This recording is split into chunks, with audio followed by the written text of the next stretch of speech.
Mr. Truck, here's the question. Does a truck need to have a transmission cooler to tow effectively and safely? We're going to find out. That's what this test is all about. We will know when we get bottom of that hill, because this 2021 Toyota Tundra does not have an external or radiator transmission cooler. We're going to try it against the 2020 Trail Boss Silverado, because it has a transmission cooler through the radiator water tank. Which one does better on the Ike Gauntlet?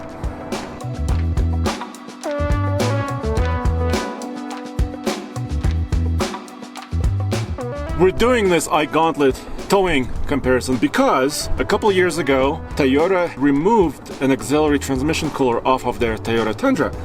And there's a lot of confusion about it. People are saying, why was it done? How come? Some people are actually writing us questions. And we really want to find out, this is a 2021 model, how well does it do when the transmission cooler is not there?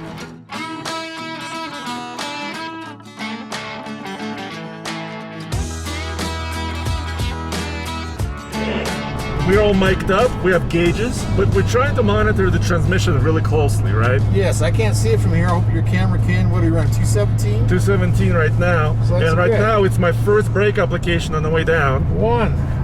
And as always, it's the same procedure. We go from 60 to 50 and count brake applications. And you know, transmission temps can go up on the downhill too. Oh, right? That's true, that's true. And you know, it downshifted once for me. Okay, well we hope it downshifts more than that.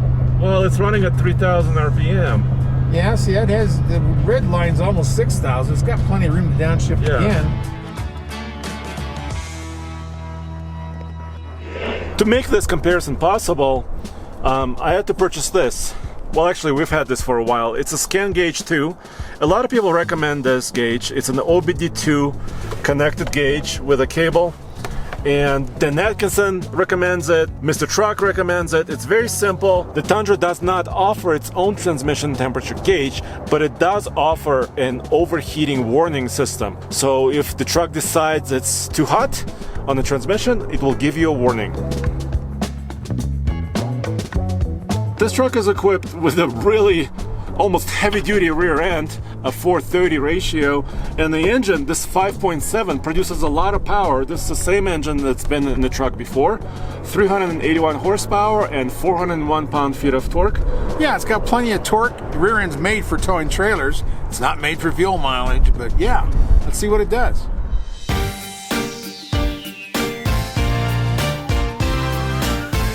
Did you know that many YouTubers and influencers get paid when they review stuff? Yep, it's called an affiliate partnership.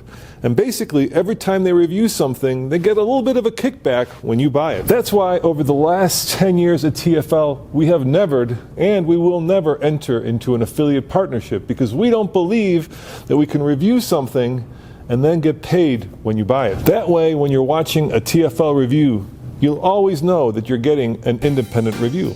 TFL, independent and honest reviews.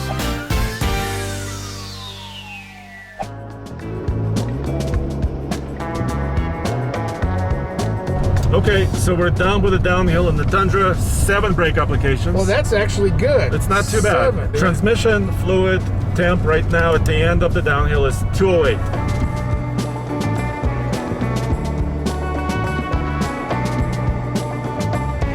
Well, we're of course towing our normal test trailer. This is a Logan Coach 4-horse bumper pull from our friends at Transwest Truck Trailer RV. This trailer has got 2 6,000-pound axles, so we can go 12,000 pounds. It's made for 4 horses. You got 4-horse slant plus a stud divider, they call them. It's a North Star Edition, all aluminum trailer. Great cam latches in the back, just like a semi has. And then here is our weight. We have 4,000 pounds of water in the totes and the barrels, and the trailer weighs 4,000 pounds, so we got 8,000 pounds. All right, dude, so when I cross at 35, Start the timer, please. And now. Holy cow, we're Is moving. it good? Yeah. Can you hear that TRD Pro Oh exhaust? man, that's one thing I like about this PRD Pro is the exhaust. It sounds so cool. We went through the tunnels, it sounded like it was a Vandermeer Speedway. Oh yes. And of course we're gonna try to maintain 60 miles an hour like we always do. Yeah? Are you 60 now? Oh yeah. Oh my goodness, it already accelerated. It wants to climb.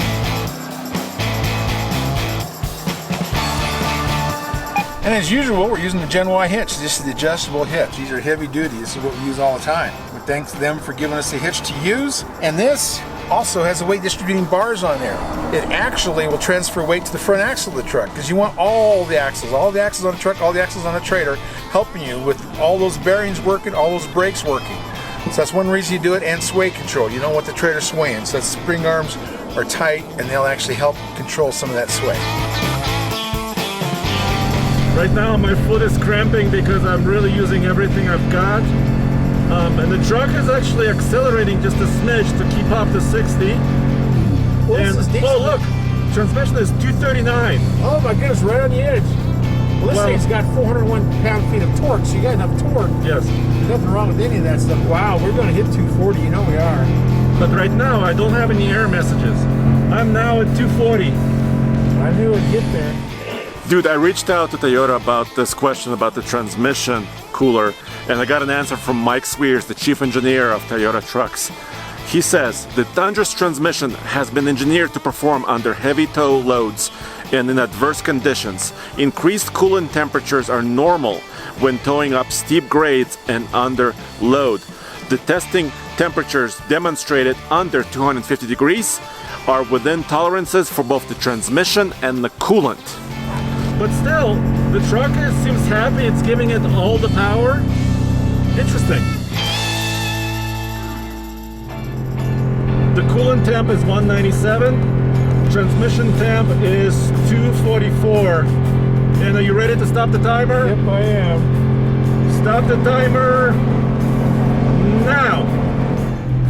And transmission temp 246. We're at 8 minutes and 13 seconds. Okay. And what's the miles per gallon? 3.4. 3.4. 3.4. Well, we're cooking.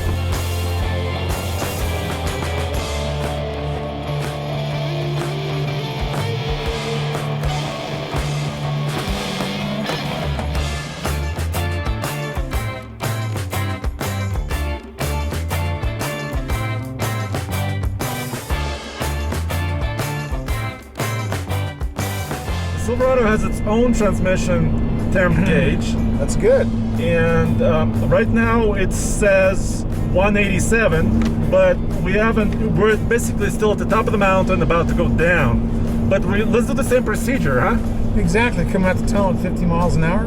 Gets up to 60, you hit the brakes, we count those brakes, and you've got the sway controls on there, right? You don't have any sway control issues or none. No, it's going really nice and smooth. Good, and this is a 10-speed, you know. You know Right. what I say about the 10 speeds? They all need recalibrated, so in tow haul mode, they will increase your RPMs, hold the RPMs longer, but they don't, you know, Chevy hasn't done that yet. Ford did it on certain models, but that's a big deal. These 10 speeds have just been terrible on, you know, grade shifting, holding you coming down the hill. Now, you know, the Tundra made it down at 7. I don't think this is going to get that good. No, I think that Tundra 6-speed with that rear end in the Tundra, 7 brake applications was a good performance. Yeah, and because of being a 6-speed, it held higher RPM. Our project Trail Boss, it's a Chevy Silverado 1500 with a 5.3 V8 and a 10-speed automatic transmission. Well, that's so cool, and this has that 323 gas mileage rear end differential. So yeah, we'll see what this puppy does. That 5.3 is a spunky little engine. But there's actually some transmission cooler lines that are running through sort of the water tank, as you explained They it. go through the water tank, and this one's on the side, somewhere on the bottom and top, you know. Yeah, this has all that cool stuff. And this is a brand new design 10-speed versus a little bit more traditional 6-speed. And this is the one that gets great fuel mileage. It does. I think it's what, 22 or 23 21 or on more. the highway. Yeah, that's right. Yeah, it's actually pretty good fuel mileage, and some of that has to do with 10 speed, some of that has to do with that 323 axle. So it started out fast. It was braking, Yeah. and then all of a sudden it changed its mind. Well, halfway down the hill, it learned a lot of stuff, you know. So 7 brakes, Yes. and 180, transmission temperature of 180. Okay. So let's go up the mountain and see how that performs. That's good. I really want to see these transmission temperatures, and I want to emphasize the differences between them.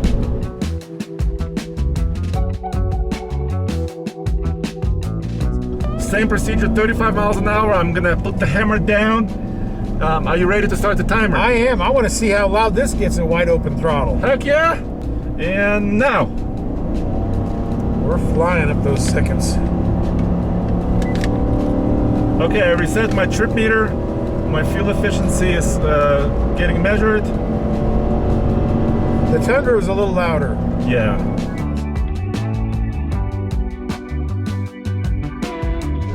My bet is it's not going to go over 200. That's my bet. That's what you're betting? That's what I'm betting. I'm gonna bet a little higher. I'm gonna say that the Chevy transmission will go to about 205, 210. Oh, that's very possible. We'll find out. Okay. What's cool, 2021, look at this. It has a 38-gallon tank. This is like the first year they did this. Even like the Ford's 36 gallons, so like best in class. And that is so cool for range, especially the trailer. You put all the fuel you can, plus the Ford 30 rear end, it needs some gas, 17 on the highway, MPGs. But you know, that is awesome. And you compare it to the Trail Boss, it's a 24-gallon tank. What's a 24-gallon tank? I think my ATV has a 24-gallon tank. But anyway, yes, trucks should have bigger tanks. I love this. Oh, look, 198. Oh, wow. The Chevy's temperature is rising. Sneaking up there. You may be in this bed at 210. Come on, Chevy, think cold thoughts. Be cool. I should have brought my cup of ice. Did I see your bag of ice in the bed? What was that about? I forgot to put it. I was going to put it on the intake. So what was the Tundra? So it was 8 minutes, 13 seconds, right? Yes, 18 minutes, 13 seconds, and it got all the way up to 246 degrees. Yes, but I'm at 207. Wow, that surprises me. Holy You're cow. still going to win this bet because I really thought it would be cooler than that. Now we're at 210. We're hitting your high number now. Yeah, if we go over to 10, I lose my bet. But I'm not sure what we bet, but still. Oh, it's probably something called Starbucks or something. Oh, Starbucks. Oh, yes. Starbucks. Hey, this is going to do it under 8 minutes by going. You think? I think. Well, you know, I had basically you still accelerating? I'm pinning it. I'm pinning it. And now. We did it. 7:48. 7 Okay. minutes and 48 seconds. 214 degrees. 3.7. 3.7. That's a hair over the Toyota. It was 3.4. So what is that, 32? That's 32. Yeah, 32 degrees. Yeah, dude, we saw 246 degrees of transmission temps, but the truck never pulled back power. When we were going up the mountain, it was still going strong, revving high. I never saw any error messages or any signs of overheating. So, to answer the question, does a Tundra need a transmission cooler? I don't think so, because it was designed to do just this. Well, we proved it. We took it up and down the hill, checked out how that transmission worked. Nothing blew up, nothing caught on fire, so it was a good test. Yes, that's true, nothing caught fire, but I think I also learned very specifically how each truck can behave. As always, go back to tfltruck.com and where else? MrTruck.com, where we do truck reviews and we sell accessories. Thank you.